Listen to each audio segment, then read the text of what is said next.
Hello दोस्तों, नमस्कार, आदाब, सत श्री अकाल। मैं हूं रंजीत, आप सबका स्वागत करता हूं मेरे इस चैनल पे जिसका नाम है नई पीढ़ी की नई सोच। जो कि मैं इस पे जो भी बातें करता हूं वो साइंटिफिक रूप से जो इस चीज़ के लिए सर्च करके और इस पे सही प्रूफ बताता है, मैं उसी हिसाब से बात करता हूँ। और मैं अपने दिमाग से सोच करके जो सही चीज़ होता है वही उसी चीज़ को बताता हूँ, ना कि किसी किताब में लिखा हुआ हो उस चीज़ के आधार पे या किसी के कहने के आधार पे मैं कुछ बोलता हूँ। तो जो चीज़ मेरे जीवन में घटा है, मेरे जीवन से जुड़ा हुआ सच्ची घटना मैं आप लोगों के साथ शेयर कर रहा हूँ। तो प्लीज़ आप लोग इस वीडियो को पूरा देखिएगा और स्किप बिल्कुल मत कीजिएगा। पूरा वीडियो सुनने के बाद ही आप लोगों को लगेगा कि हाँ, जो मैं बोल रहा हूँ वो सही है, गलत है। तो मैं चलिए वीडियो को शुरू करते हैं और बता रहे हैं आप लोग को जो मेरे जीवन में बीता उस चीज़ के बारे में। तो मैं अंधभक्ति के ऊपर मैं अभी बोलूँगा।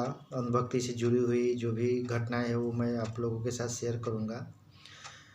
तो मैं हमेशा से बचपन से लेकर के अभी तक मतलब 18-19 साल तक की उम्र तक मैं अंधभक्ति से जुड़ा हुआ था और देवी देवताओं के ऊपर बहुत ज़्यादा श्रद्धा रखने वाला मैं हूँ, मतलब था। और मेरे परिवार में सब लोग देवी देवताओं के ऊपर बहुत ज़्यादा श्रद्धा रखते हैं। अपने औकात के हिसाब से जो भी चढ़ावा हो, जो भी उस उनके पूजा पाठ में देवी देवताओं को लगता है, अपने श्रद्धा ही के अनुसार हम लोग देते हैं और खर्च करते हैं और मानते हैं। लेकिन मेरे जीवन में एक घटना ऐसा घटा जिससे हमको बहुत ही ज़्यादा परेशानी हुआ और उस परेशानी से हमको बहुत कुछ सीखने को मिला अपने जीवन में। और अब मैं जो भी चीज़ें मैं करता हूँ बिल्कुल अपने दिमाग से सोच करके और उस चीज़ को कि ये सही चीज़ है, ये सही हो सकता है तभी मैं करता हूँ, नहीं तो मैं उस चीज़ की मान्यता नहीं देता हूँ, नहीं मानता हूँ। तो मैं बताने जा रहा हूँ कि मेरे गांव में ऐसे भगत लोग बोल करके होते हैं जिसको तांत्रिक मांत्रिक भी बहुत जगह पे बोला जाता है। हम लोग के यहाँ पे भगत बोलता है जो अलग अलग देवताओं की पूजा कराता है। हमारे गांव में कारिक हो गया, कारिक देवता। उसके बाद आप लोग का काली बन्नी बोलते हैं, उसके बाद सोखा बोलते हैं। तो ऐसे ऐसे अलग अलग जाति में अलग अलग देवी देवता हैं। तो सबके पूजा कराने वाले भगत तो बोल करके होते हैं, वो हमारे गांव में भी हैं। वो सोखा के देवता है के पूजा कराते हैं। बाकी और सब ऐसे तांत्रिक उंत्रिक भूत प्रेत ऐसे लोग ऐसी चीज़ों के लिए हैं। वो लोग अपना झूठ सच करके अपना वो पैसा बहुत अच्छा कमाते हैं। और हम लोग भी बहुत मान्यता देते हैं कि वो उसके शरीर पे देवता आते हैं और क्या बोलता है वो लोग जो भी बताता है सच्ची बात बताता है, उसमें कोई झूठ बात नहीं होता है। और सब लोग गांव के सारे लोग बहुत विश्वास करके और वो लोग बहुत ज़्यादा पैसा ऐंठ लेते हैं। लोग भोले भाले लोगों को झूठ सच करके लोग विश्वास करके दे देते हैं। तो मैं बताने जा रहा हूँ मेरे जीवन का घटना क्या है कि मेरी माँ बहुत ज़्यादा श्रद्धा रखती है इन देवी देवताओं के ऊपर, रखती थी। और क्या हुआ कि वो जानवर जो लोग पालता है, गाय भैंस, वो लोग भुइयाँ बाबा का पूजा करता है। और सब लोग यही समझते हैं कि भुइयाँ बाबा का पूजा करने से हमारे घर में जानवर सुरक्षित रहेंगे, चाहे गाय भैंस दूध देने वाली जो भी जानवर हो वो सुरक्षित रहेगा, अच्छा से रहेगा, कभी बीमार नहीं होगा, दूध अच्छे तरह से देगा और हम लोग सुखी रहेंगे। तो ये सब सोच करके हमारी माँ जो करीब 15-20 साल पहले मन में सपर के रखी थी भुइयाँ बाबा के नाम से कि भुइयाँ बाबा जे हमारे घर पे जानवर जो भैंस गाय है वो सुरक्षित रहेगा, अच्छा से रहेगा, इसका बच्चा लोग बड़ा होगा, पालन पोषण करके हम लोग उससे अच्छा से सुख से हर चीज़ की सुविधाएं हम लोग को उपलब्ध होगा, उन जानवर को पाल करके दूध अच्छा से देगा तो हम भी पूजा करेंगे। ऐसे बोल कर के अपने मन में सपर के रखी हुई थी। तो फिर क्या हुआ, बहुत सालों से वो माँ बीच बीच में ऐसे बोल रही थी कि पूजा करना है, तुम लोग कुछ बोलते नहीं हो, पूजा कब करना है, नहीं करना है। ऐसे करते करते माँ थोड़ा थोड़ा पैसा जमा करके रख रही थी। तो फाइनली 5/5/2019 को, 5वां महीना में 2019 को पूजा का दिन उतरा और पूजा हुआ। तो जो भगत था वो आकर के पूजा जो भी जैसे हो वो अपने हिसाब से कराया, और पूजा कराने के बाद में कहा कि जे बोले अब आप लोग के घर में सुख शांति रहेगा, कोई चीज़ की तकलीफ़ नहीं होगी। और ऐसे देवता भुइयाँ बाबा देव आकर के देह पे ऐसे ऐसे खिला रहा था, पूरा ऐसे ऐसे करके, आप लोग जानते होइएगा। और कहा कि जितना तुमने इसमें खर्च किया है इसका 10 गुना हम साल लगते लगते तुम्हारे घर में रख देंगे, और किसी भी चीज़ की दुख तकलीफ़ नहीं होगी, किसी भी चीज़ की कमी नहीं होगी। और हम बहुत खुश हैं कि तुम इतना श्रद्धा से हमको पूजा दिया है, हम बहुत खुश हुए। और हम तुम लोगों को आशीर्वाद देते हैं कि 1 साल के अंदर अंदर में जितना भी तुमने खर्च किया है अपनी श्रद्धा से, इसका 10 गुना हम तुम लोगों को तुम्हारे घर में आ जाएगा हमारे आशीर्वाद से। तो सब लोग को बहुत खुशी हुआ कि सचमुच अगर ऐसा होगा तो कितना खुशी का बात है कि हम लोग जो भी खर्च किए हैं उसका 10 गुना आ जाएगा। अरे 10 गुना छोड़िए, 2 गुना आ जाए, 3 गुना भी आ जाए तो भी खुशी की बात है। तो वो भगत पूजा कराते समय ये सब बातें बोला, हम लोग को बहुत खुशी हुआ। लेकिन हम पैसा ज़्यादा न होने के कारण हमारे पास में ज़्यादा पैसा नहीं था, ज़्यादा बजट नहीं था, क्योंकि घर में हमेशा बीमारी वगैरह वगैरह में खर्च होते रहता है, कहीं पे शादी रिश्तेदारों में हुआ तो ऐसी जगह पे, इसके कारण बचत बहुत कम हो पाया। तो ज़्यादातर हम लोग माँ को कर्ज लेकर के ही इस पूजा में लगाना पड़ा। तो फाइनली करीब 1,70,000 के आसपास पूरा खर्च हो गया, पूजा से लेकर के और जो भी कार्य होता है पूजा के दौरान हर चीज़ में। तो उस दौरान 1,70,000 रुपया खर्च हुआ, और हम लोगों का उतना बजट नहीं था जो कि हम लोग अफोर्ड कर सके 1,70,000 रुपये। हम लोग मिडिल क्लास से बिलोंग करते हैं, लेकिन माँ की श्रद्धा के कारण माँ ने ऐसे पैसा का अरेंज किया, और ये पूजा करके अपने आप को संतुष्टि दिलाया कि जो हाँ, हम जो माने हुए थे वो पूजा कर दिए, और बहुत खुशी मिल रहा है। अब देख लीजिए क्या हुआ कि पूजा होने के बाद 1 महीना, सवा महीना होने के बाद मेरी एक बहन है, वो प्रेग्नेंट थी, और वो हालांकि वो पहले से ही बीमार थी।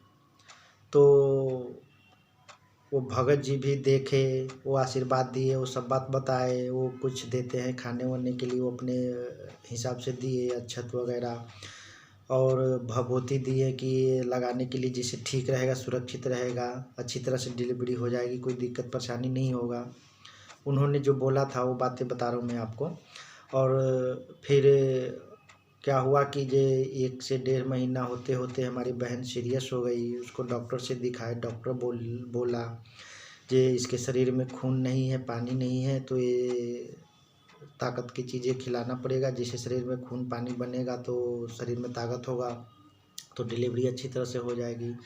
लेकिन वो उसके दौरान दवाई चल ही रहा था, जो फल वल खिलाने के लिए बोला सब खिला ही रहा था। अचानक से सीरियस हो गया मैटर, और मेरी बहन के लूज मोशन बीच बीच में होता था। तो लूज मोशन हुआ, लूज मोशन के बाद शरीर में बहुत कमजोरी हुआ, सीरियस हो गई। फिर उसको उठा करके हॉस्पिटल में ले जाया गया, वहाँ पे जा कर के दवाई सुइया हुआ, पानी चढ़ा, ज़्यादा टाइम टिक नहीं पाई। वो करीब करीब 4-5 घंटे हॉस्पिटल में रखने के बाद में डेथ हो गया।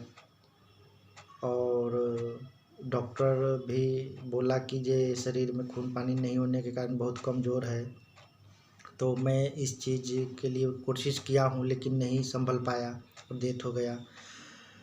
तो डेथ होने के बाद में अब जो होता है दाह संस्कार वो सब किया गया ले घर पे ला करके। उसके बाद 2 से 3 दिन बाद में मेरी माँ बीमार हो गई। मेरी माँ को लूज मोशन का प्रॉब्लम हो गया क्योंकि टेंशन के कारण। मेरी बहन का टेंशन, वो भी प्रेग्नेंट थी, उसके 4 बच्चे, लड़की, उसका टेंशन सब मेरी माँ लेने लगी, सोचने लगी। ज़्यादा सोचने के कारण वो लूज मोशन का प्रॉब्लम हो गया और कंटिन्यू डॉक्टर के पास दौड़ना ले करके। हम भी लेके गए, सारा जांच करवाए, जो भी जांच बोला डॉक्टर करवाने के लिए, MRI से लेके CT स्कैन वगैरह वगैरह, जो भी 5-6 टेस्ट करवाने के बाद, ब्लड टेस्ट, खून टेस्ट, पेशाब टेस्ट, मतलब क्या क्या टेस्ट होता है सारे टेस्ट करा दिए, लेकिन सब चीज़ ठीक था, किसी में कोई प्रॉब्लम नहीं था। फिर भी हम लोग सोच रहे थे कि ऐसा क्या हुआ, कि किस लिए इतना लूज मोशन का क्या मतलब है, कैसे ऐसे हो सकता है।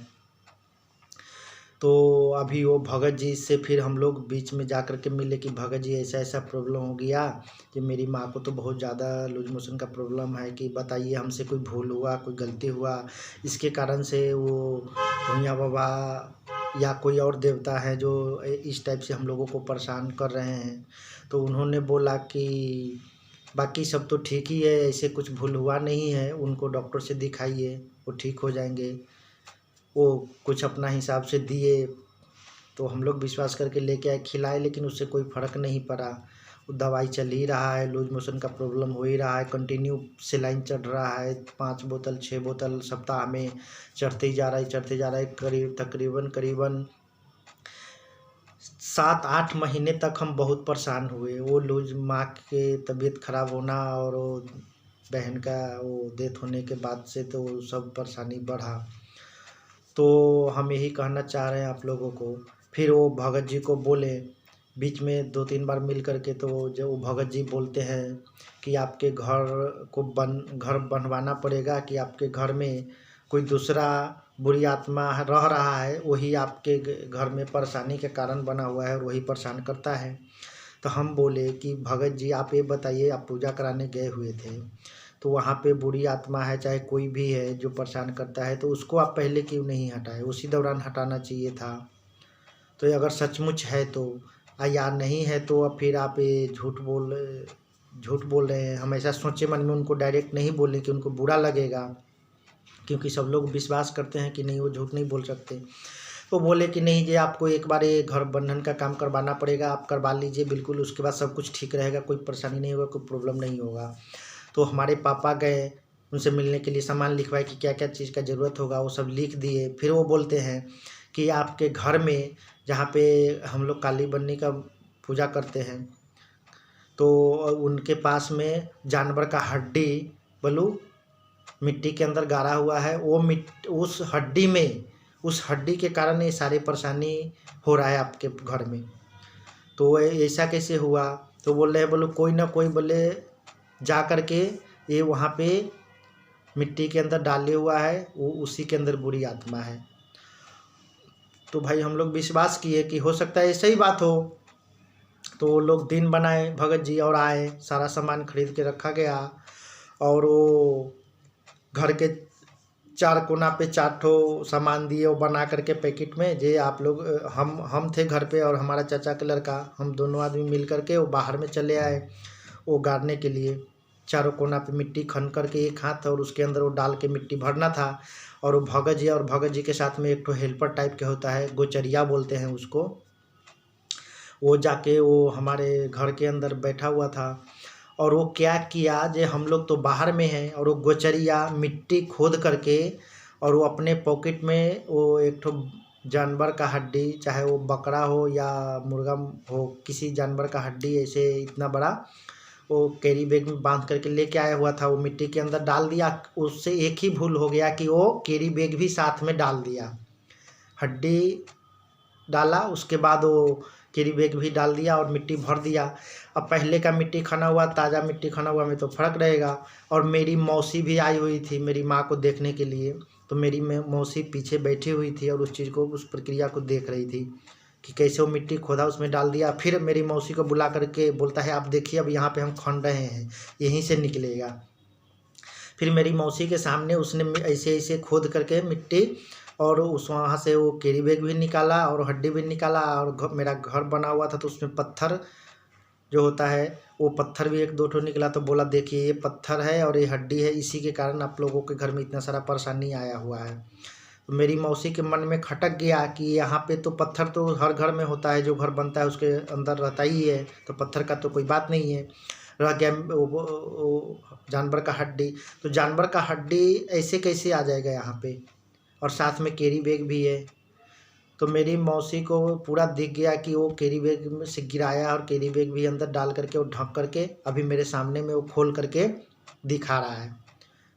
फिर मेरी मौसी मेरे को बताई, बाकी मेरे चाचा लोग को, सब लोग को, जैसे ऐसे वो भगत जी का गोचरिया किया है। और फिर वो गोचरिया और भगत जी दोनों नौटंकी करने लगे, बाहर निकल करके बोलते हैं अब तो हमसे ये काम नहीं होगा। बोलो बहुत बड़ा संकट वाला काम है, कि हम लोग अगर करेंगे तो हम लोग के जान पे बन आ जाएगा। जो इसके लिए आपको पहले इस हड्डी को जलाना पड़ेगा, कि हम लोग तो अभी जा रहे हैं घर। उसी टाइम पे बोल रहा है कि हम तो घर जा रहे हैं, जे इस हड्डी को आप साइड में घर के मतलब किसी फटकी वाले इलाका में जा कर के आप इसको जलाइए, उसके बाद कल हम आकर के आपके घर का काम करेंगे। वो लोग अपना चला गया। फिर मेरी मौसी मेरे को सब बात बताई कि ये घर से नहीं निकला है, वो भगत जी के साथ में आया था गोचरिया, वो गोचरिया इस कैरी बैग के अंदर लेकर के आया था, वहाँ पे डाला और फिर वो खन करके दिखा रहा है हम लोगों को। तो हमारे मन में खटक गया, हम तो बोले कि ये तो बहुत बड़ा हम लोगों के साथ नाइंसाफ़ी हो रहा है, कि हम लोग इतना पैसा खर्च करके पूजा करे थे और पूरा आर्थिक स्थिति इतना ख़राब हो गया था, वो बीमारी, माँ की बीमारी को लेकर के, और पूजा में सभी इंटरेस्ट पे पैसा लेकर के करीब 1 लाख रुपया और लगाया हुआ था। बाकी और कोई देने के लिए तैयार नहीं था इतना रुपया लेने के बाद, और बहुत आर्थिक स्थिति ख़राब हो चुका था। और वो भगत जी फिर से पैसा ऐंठने के चक्कर में लगा हुआ था, 10-15 हज़ार 20 हज़ार का फटका लगाने वाला था। मेरी मौसी बताई, फिर मेरे को ये सारी घटना समझ में आ गया कि ऐसा कुछ नहीं है, ये सब अंधभक्ति का ही एक बहुत बड़ा प्रोपगंडा है, जिसमें जो लोग फंस जाता है उसको अच्छी तरह से चूस लेता है ये लोग। और ऐसा कुछ नहीं होता है कि किसी जानवर के हड्डी में बुरी आत्मा हो, चाहे कुछ हो, ऐसा हो। वो भोले भाले लोगों को, जो अंधभक्ति में ज़्यादा विश्वास करते हैं, वैसे लोगों को इस चीज़ से डरा करके और बहुत सारा पैसा अपना वो लोग कमाता है, और सब लोग विश्वास कर लेते हैं कि वो जो बोल रहा है एकदम सही और राइट बोल रहा है। तो उस दिन मेरे को समझ में आ गया कि ये ऐसा कुछ नहीं है, बुरी आत्मा ऐसा वैसा सब, ये सब फालतू की बातें हैं, और ये भगत और ये गोचरिया ये सब फ्रॉड है, जो कि पैसा ऐंठने का ही बहुत बड़ा प्रोपगंडा चला रहा है और ये काम करता है। उस दिन के बाद से उसके कल होकर के वो गोचरिया आया, बोला कि आप काम करवा लीजिए। हम गोचरिया को बोले कि देखिए आप जो किए हैं वो बहुत बुरा किए हैं, हम लोग बहुत विश्वास करते थे आपके ऊपर, लेकिन आपने मेरे को पूरा बर्बाद करने पे तुल गया है, कि ऐसा ऐसा झूठ आप मेरे साथ बोले हैं। हम लोग इतने भोले भाले लोग हैं, आप लोग के ऊपर कितना विश्वास किए, लेकिन आपने हमारे सारे विश्वास को पानी में तब्दील कर दिए, पानी फेर दिए हमारे विश्वास के ऊपर। जे हम कुछ नहीं करवाएंगे, जो जैसा है वैसा ही रहेगा, और आप जाइए, हमको कुछ नहीं करवाना है। उस हड्डी को हम उसी रात फेंक दिए साइड में, वो खेत में जा कर के। हम देखे अच्छी तरह से उसको खोल करके, एकदम ताज़ा, जो जानवर बकरा बकरी जो काटता है मार्केट में, उसका हड्डी ले करके आया हुआ था, एकदम ताज़ा हड्डी था, उसमें कुछ नहीं था ऐसे कोई पुराना हड्डी होता है। अगर पुराना भी होता, हड्डी होने से क्या होता है, वो तो कहीं भी हो सकता है। तो मैं आप लोगों से विनती करता हूँ कि प्लीज़ अंधभक्ति से दूर रहिए, ज़्यादा किसी तांत्रिक मांत्रिक को, किसी झाड़ फूक वाले को ज़्यादा बढ़ावा मत दीजिए, ताकि वो भोले भाले लोगों को ज़्यादा से ज़्यादा वो अंधभक्ति के अंदर झोंक करके और उसको बर्बाद कर दे, उससे बहुत सारे पैसा ऐंठे और अपना घर सुखी करे और सामने वाले को बेचारे को बर्बाद कर दे। तो मत इस चीज़ को बढ़ावा दीजिए, अंधभक्ति से निकलिए और थोड़ा तार्किक शब्द का प्रयोग कीजिए। तार्किक शब्द का प्रयोग करके अपने आप को साइंटिफिक ढंग से सोचिए, अपने दिमाग का प्रयोग कीजिए। ऐसा नहीं कोई बड़ा आदमी बोल दे उसके ऊपर विश्वास कर लीजिए, या कहीं किताबों में कुछ लिखा हुआ है तो उस पर विश्वास कर लीजिए। तो इस चीज़ को बढ़ावा मत दीजिए। और मेरा वीडियो थोड़ा सा भी अगर आपको लगा हो कि मैं सच्ची बातें बोला हूँ, आप लोग तक पहुँचाया हूँ, आपसे शेयर किया हूँ, तो लाइक कीजिए, चैनल को सब्सक्राइब कीजिए, अपने दोस्तों तक इसको शेयर कीजिए ज़्यादा से ज़्यादा, ताकि और लोग इस चीज़ से फंसा हुआ हो तो निकले और अंधभक्ति को बढ़ावा न दे। इसके साथ हम अब समाप्त करते हैं, वीडियो बहुत लंबा हो चुका है। Okay, bye bye, take care.